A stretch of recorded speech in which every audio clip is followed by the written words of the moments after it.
Halo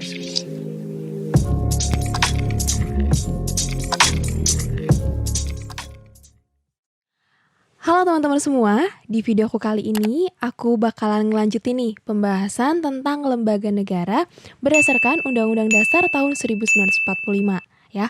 Kalau di videoku sebelumnya ada 10 soal, nah sekarang juga ada 10 soal nih teman-teman. Siap ya teman-teman? Kita mulai aja ya ke soal yang pertama. Berdasarkan Undang-Undang Dasar 1945, Dewan Perwakilan Rakyat memiliki 3 hak, yaitu yang mana nih teman-teman? Apakah A, B, C, D, ataukah E nih? Jawabannya mirip-mirip ya, makanya teman-teman harus hati-hati nih dalam memilih jawaban ini. Ya, jawabannya yang paling tepat adalah yang A ya teman-teman. Jadi, Dewan Perwakilan Rakyat itu memiliki 3 hak.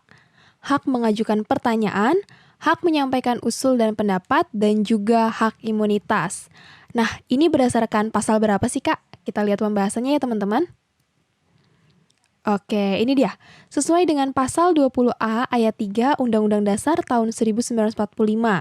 Selain hak yang diatur dalam pasal-pasal lain Undang-Undang Dasar ini, setiap anggota Dewan Perwakilan Rakyat mempunyai hak mengajukan pertanyaan, menyampaikan usul dan pendapat, serta hak imunitas.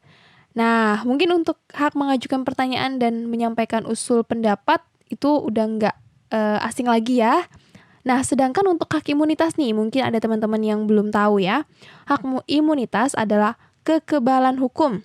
Nah, lengkapnya adalah hak anggota lembaga perwakilan rakyat yang dalam menjalankan fungsi, wewenang, dan tugasnya yang tanpa boleh dituntut di muka pengadilan di dalam menyampaikan pertanyaan, pernyataan, serta pendapatnya, baik secara lisan maupun tertulis dalam rapat bersama pemerintah daerah.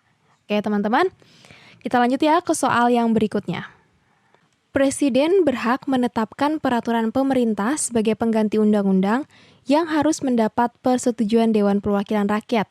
Jika Dewan Perwakilan Rakyat tidak dapat memberikan persetujuannya setelah persidangan, maka yang mana nih teman-teman? Ya, jawaban yang paling tepat adalah yang A ya teman-teman. Jadi, kalau misalkan nih DPR tidak setuju, maka peraturan pemerintah tersebut harus dicabut ya. Nah, ini sesuai dengan pasal 22 ayat 3 Undang-Undang Dasar 1945 yang berbunyi, jika tidak mendapat persetujuan, maka peraturan pemerintah itu harus dicabut ya. Nah, ini adalah kata kuncinya. Perpu tidak disetujui DPR, maka dicabut. Oke, kita lanjut ya teman-teman ke soal berikutnya. Dewan Perwakilan Daerah dapat mengajukan kepada Dewan Perwakilan Rakyat rancangan undang-undang yang berkaitan dengan hal-hal di bawah ini, kecuali. Nah, berarti di antara 5 jawaban ini ada 4 jawaban yang tepat ya teman-teman. Nah, yang dicarikan yang kecuali.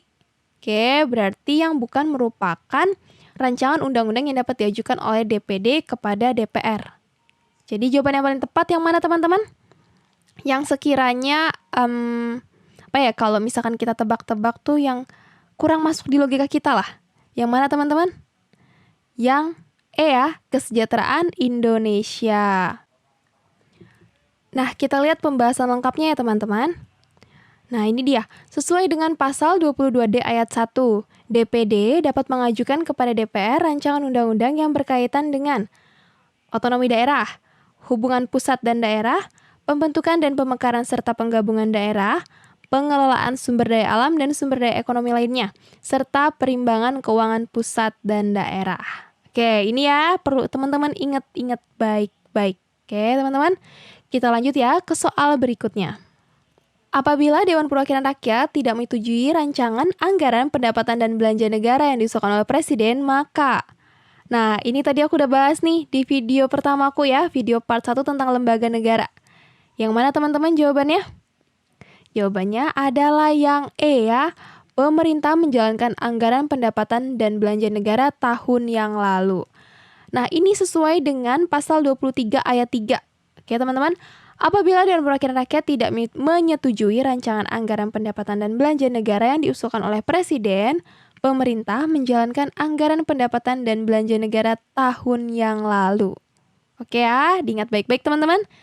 Kita lanjut lagi nih ke soal yang berikutnya. Yang berwenang menguji peraturan perundang-undangan di bawah undang-undang terhadap undang-undang adalah. Mana teman-teman jawabannya? Nah, teman-teman, sesuai dengan pasal 24A ayat 1 berbunyi, Mahkamah Agung berwenang mengadili pada tingkat kasasi, menguji peraturan perundang-undangan di bawah undang-undang terhadap undang-undang, dan mempunyai wewenang lainnya yang diberikan oleh undang-undang. Nah, maka yang berwenang menguji peraturan perundang-undangan di bawah undang-undang terhadap undang-undang adalah Mahkamah Agung. Nah, berarti jawaban yang paling tepat adalah yang D ya, teman-teman. Nah, kalau yang berwenang menguji undang-undang terhadap undang-undang dasar itu adalah Mahkamah Konstitusi. Oke, teman-teman, diingat ya, jangan sampai kebalik-balik nih, teman-teman. Oke, kita lanjut ya ke soal yang berikutnya. Hasil pemeriksaan keuangan negara diserahkan kepada. Nah, yang mana nih, teman-teman? Kepada MPR, DPR, dan juga DPD, ataukah ke Presiden, DPR, dan juga DPD? Hasil pemeriksaan keuangan negara. Nah, yang memeriksa keuangan negara itu siapa sih, teman-teman? BPK ya, jangan lupa ya teman-teman, dia merupakan lembaga eksaminatif, lembaga penguji, oke? Nah, ini dia. Sesuai dengan pasal 23E ayat 2, hasil pemeriksaan keuangan negara diserahkan kepada DPR, DPD, dan juga DPRD ya. Maka jawaban yang paling tepat adalah yang E. Oke, teman-teman? Nah, ini dia hasil pemeriksaan keuangan negara ya kepada DPR, DPD, dan juga DPRD. Oke ya, sampai di sini masih bisa lah teman-teman ya untuk menguasai materi-materi lembaga negara tersebut. Oke teman-teman, kita lanjut lagi nih ke soal yang berikutnya ya. Berdasarkan Undang-Undang Dasar 1945, Pasal 24A ayat 4, proses pemilihan Ketua dan Wakil Ketua Mahkamah Agung adalah. Ya, ini melalui apa nih, teman-teman? Ya, jawabannya paling tepat adalah C, teman-teman. Dipilih dari dan oleh Hakim Agung, ya. Oke, teman-teman. Nah, nih Ketua, Wakil Ketua Mahkamah Agung dipilih oleh Hakim Agung, ya. Lembaga yang berwenang mengusulkan pengangkatan Hakim Agung adalah. Siapa nih, teman-teman? Ya, ini ya, berdasarkan pasal 24B ayat 1, Komisi Yudisial bersifat mandiri yang berwenang mengusulkan pengangkatan Hakim Agung dan mempunyai wewenang lain dalam rangka menjaga dan menegakkan kehormatan, keluhuran martabat, serta perilaku hakim. Maka jawaban yang paling tepat adalah yang C ya teman-teman, Komisi Yudisial. Nah, sedangkan untuk anggota Komisi Yudisial sendiri itu diangkat dan diberhentikan oleh Presiden dengan persetujuan Dewan Perwakilan Rakyat. Oke teman-teman, kita masuk lagi nih ke soal yang berikutnya. Anggota Komisi Yudisial diangkat dan diberhentikan oleh. Wah, baru banget nih teman-teman aku mengatakan tentang soal ini. Ya, jadi jawaban yang paling tepat yang mana teman-teman? Yang A ya.